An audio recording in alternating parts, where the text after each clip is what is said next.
ce hadith-là, quelque part, lorsque on parle de dua, il y a cette invitation à remettre de l'ordre dans les conceptions que nous avons avec Allah, dans notre relation avec Allah. Qui es-tu? Qui es-tu au serviteur? Qui es-tu au fils d'Adam? Et qui il est, subhanahu wa ta'ala? Lorsque tu contemples ta petitesse, lorsque tu réalises à quel point tu es faible, lorsque tu arrives à savoir et à assimiler cette parole ou à laquelle nous sommes invités sans cesse, le fait de dire la hawla wa la quwwata illa billah, c'est d'Allah subhanahu wa ta'ala et de lui seul qu'émane la force. Je ne suis capable de rien. Le fait de te remettre à ta place, le fait de réaliser ô combien tu as besoin de l'aide et de la présence d'Allah subhanahu wa ta'ala dans ta vie. Sans lui, on serait perdu, aïe. Sans lui, on serait perdu. Nous avons une foi à concrétiser. Alors que les ennemis sont derrière chaque tournant. Il y a des braqueurs de foi à chaque tournant. Et ça commence par notre fort intérieur. Nous avons une âme qui nous pousse vers le péché. Nous avons un penchant pour l'injustice, pour l'erreur, pour l'errance. Nous aimons ce bas monde qui nous distrait.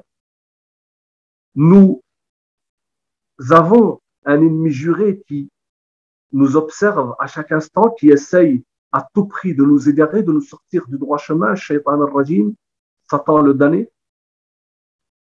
Nous vivons dans des sociétés où rien n'est propice à ce que la foi jaillisse et s'émancipe. Nous vivons dans des sociétés où nous sommes en marge. Les gens descendent et nous montons. Les gens font ce qu'ils veulent et nous sommes en train d'essayer de faire ce qu'ils veulent. Jalla wa ala. Nous sommes en train d'essayer de concrétiser cette foi dans des conditions qui sont complètement hostiles, aussi bien à l'extérieur qu'à l'intérieur.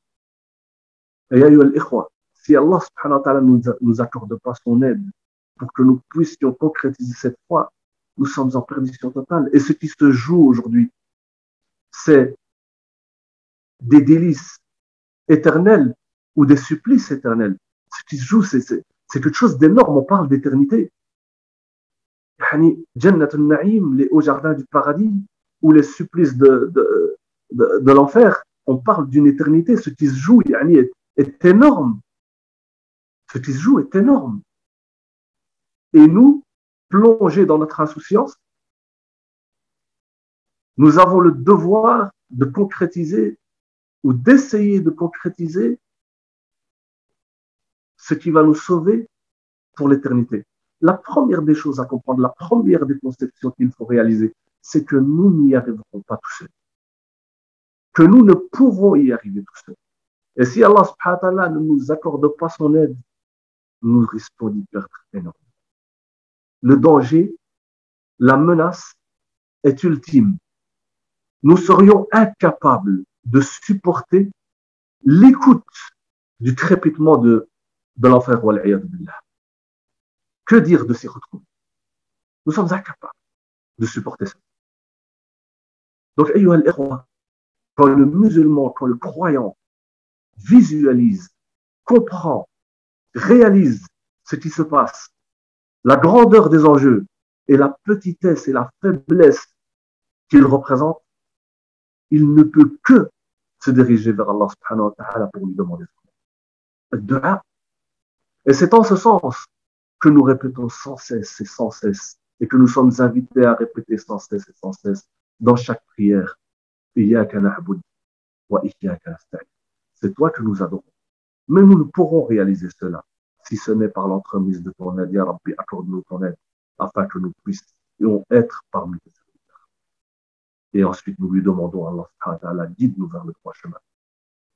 C'est à méditer. C'est à méditer.